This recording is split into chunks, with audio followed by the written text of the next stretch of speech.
ये भी सदन के माध्यम से सबको जानकारी होना चाहिए।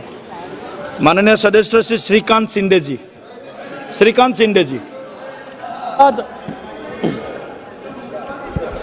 सभापति महोदय कि आपने मुझे इस बहुत ही महत्वपूर्ण बिल पर बोलने का अवसर दिया। मैं मेरे पार्टी शिवसेना और हमारे नेता एकनाथ शिंदे जी की तरफ से इस बिल का पूरी तरीके से समर्थन करता हूं और आज एक ऐतिहासिक दिन है। अरे बैठिए बैठिए, अरे हो गया अरविंद सावंत जी बैठिए। आप please address to this share please. आज सबसे बड़ा महत्वपूर्ण दिन है, उस पर भी आऊंगा। महत्वपूर्ण दिन है कि पहले 370 फिर ट्रिपल तलाक और आज सीए और आज गरीब मुस्लिम भाइयों के उद्धार के लिए ये वक्त का बिल इस सदन में लाया गया है। आज यहां पर कुछ साथी, अरे पुराने नहीं अभी भी हो सकते हो, उनको तो पहला प्रश्न मुझे पूछना है कि आज हरी जैकेट जो है बुधवार के लिए पहनी है या आज वक्त के लिए खास करके अरविंद सावंत जी ड्रेसअप करके आए थे। यहां पर मुझे उनका भाषण सुनते वक्त बहुत वेदना हुई, बहुत ही शॉकिंग था कि अरे वक्त पे ही बोल रहा हूं बाबा, इधर देखिए, इधर सामने। मुझे इनसे आपसे बात कर रहा हूं सर, हमसे सामने देखिए। इनसे मुझे यूबीटी वालों से प्रश्न पूछना है। अपनी अंतरात्मा से इनको प्रश्न पूछना चाहिए कि बाला साहब आज होते तो ये क्या आज ये भाषण कर पाते यहां पर?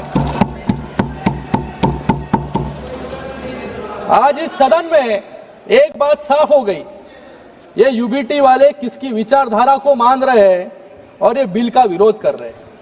इनके पास एक सुनहरा अवसर था अपनी गलतियों को सुधारने का, अपने इतिहास को संभालने का और विचारधारा को जिंदा रखने का, जिसके लिए कभी बाला साहब ठाकरे जी ने आंदोलन किया था। लेकिन अफसोस यूबीटी वालों ने उस विचारधारा को तो पहले ही बुलडोजर के तले जो है सुरोड़ मरोड़ दिया है। बाला साहब की जो विचारधारा थी वो स्पष्ट थी, हिंदुत्व की रक्षा, देश की एकता और बाकी धर्मों के लोगों के लिए सम्मान। लेकिन आज अगर बाला साहब यहां होते तो यूबीटी का डिसेंट नोट यहां पर अगर पढ़ते तो उनके आत्मा को बहुत वेदना जो है होती। मैं यहां पर यूबीटी का एक डिसेंट नोट जो है लेकर आया हूं। इन्होंने यहां पर कहा है कि नॉन मुस्लिम मेंबर वक्फ बोर्ड में नहीं होने चाहिए और उसके ऊपर वो वकालत वहां पर कर रहे थे कि जो बाला साहब हमेशा हिंदुत्व के लिए लड़ रहे थे। मुझे लगा इनको सिर्फ हिंदुत्व से एलर्जी थी, लेकिन आज हिंदुओं से भी एलर्जी जो है यूबीटी को होने लग गई है आज। और एक डिसेंट नोट में उन्होंने पॉइंट कहा, protect and preserve the properties which are personal properties dedicated by various rulers, nawabs and zamindars. हम ऐसे ही नहीं कहते कि औरंगजेब के विचारधारा पे इन लोग चल रहे हैं, अफजल खान के विचारधारा पे चल रहे हैं, लेकिन अभी उनके प्रॉपर्टी को प्रोटेक्ट करने के लिए खुलेआम जो है पत्र लिखने का काम भी यूबीटी वालों ने किया है। और इन्होंने यहाँ पे अभी कहा वैंडलाइजेशन ऑफ द औरंगजेब टूम, मतलब कौन से विचारधारा पे जो है यहाँ पर चल रहे हैं। जो औरंगजेब आज महाराष्ट्र में आया छत्रपति शिवाजी महाराज जी को पकड़ने के लिए, छत्रपति संभाजी महाराज जी को हालाल करके जिन्होंने मारा, आज उनकी वकालत करने की नौबत जो है कांग्रेस के साथ खड़े होने के बाद इस यूबीटी वालों पे आया। इन्होंने कभी पत्र लिखा नहीं। जब पालघर में साधु हत्याकांड हुआ तभी इनके मुंह से कुछ भी निकला नहीं, तभी चुप बैठे थे। लेकिन आज औरंगजेब के बारे में बात निकली तो यहाँ पे इनको जो है तिलमिलाट जो है यहाँ पर हो रही है। सुनने की आदत डालो।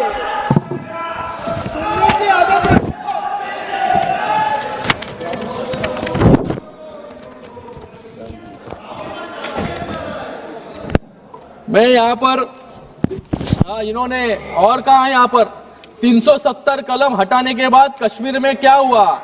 बाला साहब ठाकरे जी जब भी थे तभी उन्होंने कहा कि मुझे एक दिन अगर प्रधानमंत्री बनाएंगे तो सबसे पहले मैं 370 कलम को हटाऊंगा।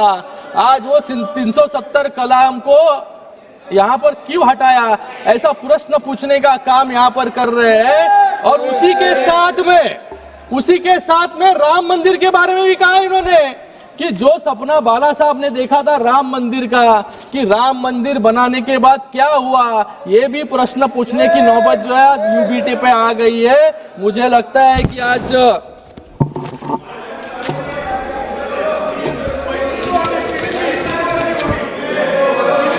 यहां पर ये बिल जो है, ये बिल का नाम बदलकर unified Waqf management empowerment efficiency and development यानी उम्मीद रखा गया है।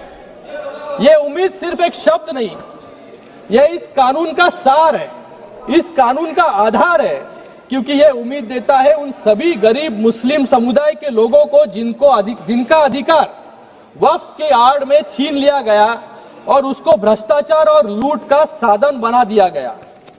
मैं विपक्ष के मित्रों का दर्द समझ सकता हूं, क्योंकि जब भी देश को उनसे उम्मीद दिखी तब उन्होंने देश को और मुस्लिम समुदाय को निराशा देने का काम किया।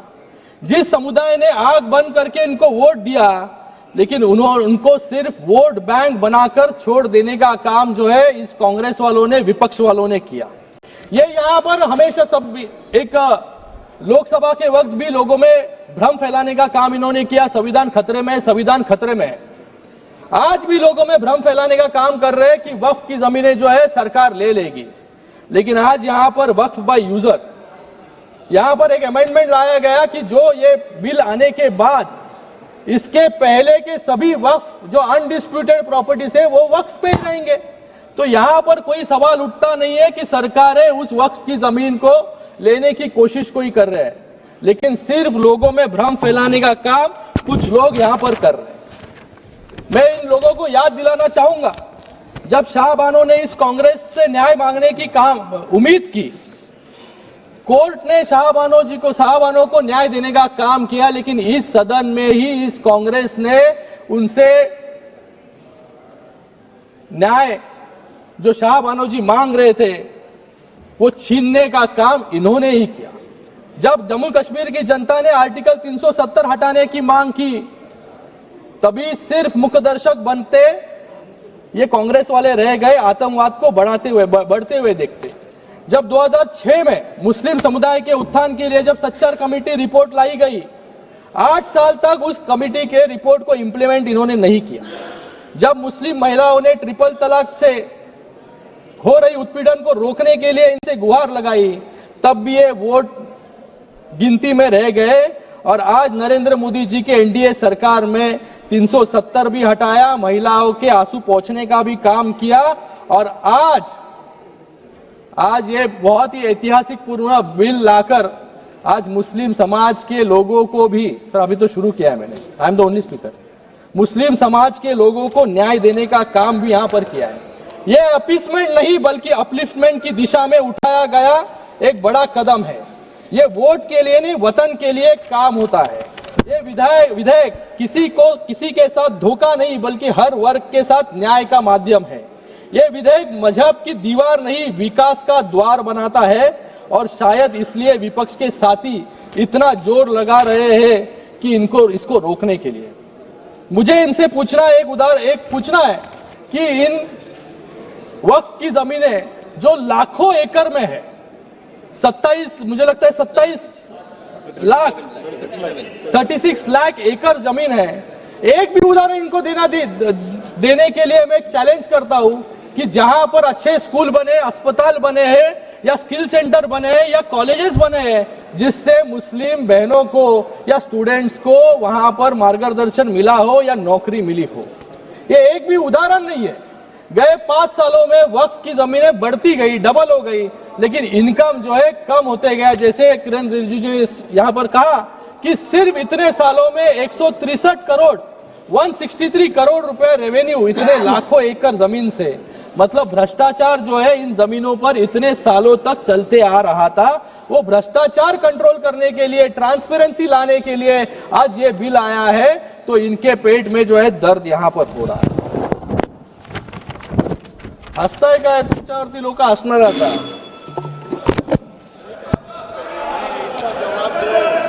आज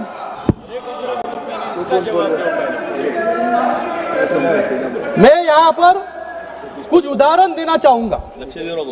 यहां पर इंडिया अलायंस के सभी साथी इसका विरोध कर रहे हैं, लेकिन आज इंडिया अलायंस का एक भी मुख्यमंत्री नहीं होगा जिन्होंने अपने कार्यकाल में वक्फ बोर्ड के भ्रष्टाचार पर इंक्वायरी नहीं की हो.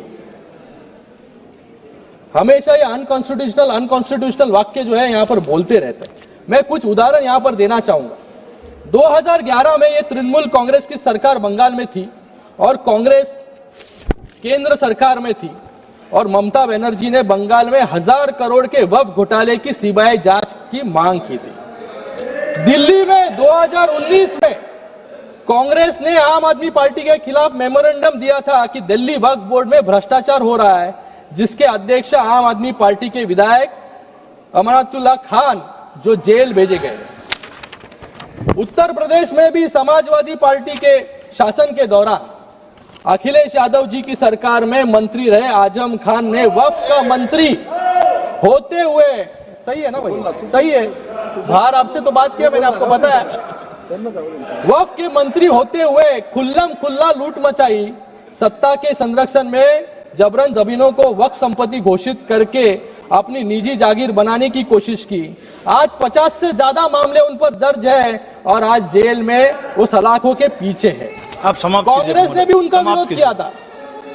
ऐसा ही एक और उदाहरण सामने आया है दिल्ली में, जब कांग्रेस सरकार ने रातों रात 123 कीमती और प्राइम लोकेशन पर स्थित संपत्तियों को दिल्ली वक्फ बोर्ड को सौंप दिया इलेक्शन के पहले. और तेलंगाना में भी ऐसा ही उदाहरण है कि जहां पर तेलंगाना के चीफ मिनिस्टर ने यहां पर कहा सबसे पहला मैंने विरोध किया, लेकिन आज इसी तेलंगाना में सबसे ज्यादा लिटिगेशन है. 77,000 करोड़ से ज्यादा जमीन, 77,000 एकड़ से ज्यादा जमीन वक्फ के पास है, लेकिन सिर्फ 22,000 एकड़ जमीन विवाद मुक्त है. बाकी 55,000 जमीन जो है विवाद उसके ऊपर है, क्योंकि उन जमीनों पर गवर्नमेंट सरकारी संपत्तियां हैं और गवर्नमेंट के वास्तु जो है वहां पर बने हैं. केरल में भी ऐसे ही उदाहरण है. तो मुझे लगता है कि ये जो विपक्ष इसका घड़ी घड़ी विरोध कर रही है, ये विरोध जो है, ये विरोध सिर्फ अपने पाप छुपाने के लिए यहां पर कर रहे हैं, क्योंकि पूरे पाप अब उजाले में आ जाएंगे. उन्हें डर है कि वक्फ के नाम पर की गई लूट, अवैध कब्जे और राजनीतिक सौदेबाजी अब दस्तावेजों में दर्ज हो जाएगी और जनता की अदालत में उनकी पोल खुल जाएगी. इसलिए पूरे जोरों शोरों से जो है विरोध करने का काम यहाँ पर कर रहे हैं. सर समाप्त कीजिए महोदय. और भी बहुत यहाँ पर उदाहरण है सर. यहाँ पर कुछ लोगों का मैं भाषण सुन रहा था सर. यहाँ पर गौरव गोगोई जी कह रहे थे कि ये लोग रिफॉर्म ला रहे हैं, बिल से समस्या बढ़ेगी. मैं कहता हूं यहां पर बिल से जरूर समस्या बढ़ेगी, लेकिन किसकी बढ़ेगी? जिन्होंने यहां पर लूट मचाया और भ्रष्टाचार किया, उनके लिए जो है यहां पर बिल से दिक्कतें जो है बढ़ने वाली है. यहां पर इन्होंने कुछ कहा कि अंग्रेजों के लिए मर्सी पिटीशन लिखा था. मैं यहां पर यूबीटी वालों से पूछना चाहूंगा कि बाजू में बैठ के जिन्होंने सावरकर जी को गाली देने का काम किया, उनके ऊपर प्रश्न पूछने का हिम्मत इन पे नहीं है. लेकिन ये भूल गए अफजल गुरु के लिए किसने पिटीशन दायर की थी, किसने जो है अफजल गुरु को.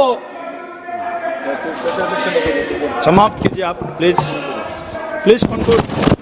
मैं यहाँ पर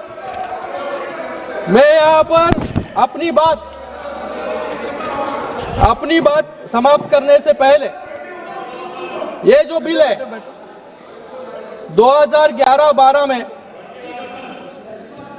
25% मुसलमान गरीब रेखा से नीचे थे।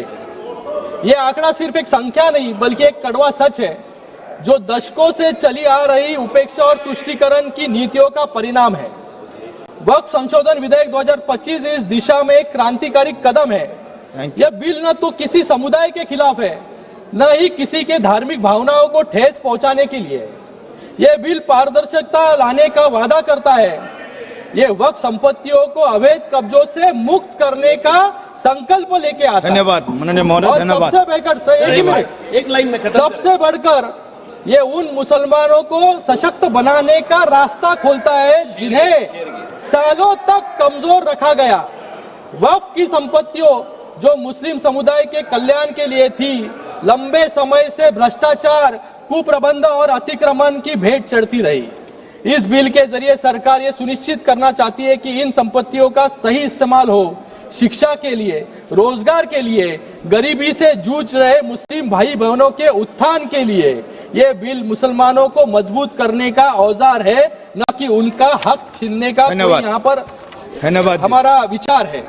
मैं एक शेर समाप्त करूंगा।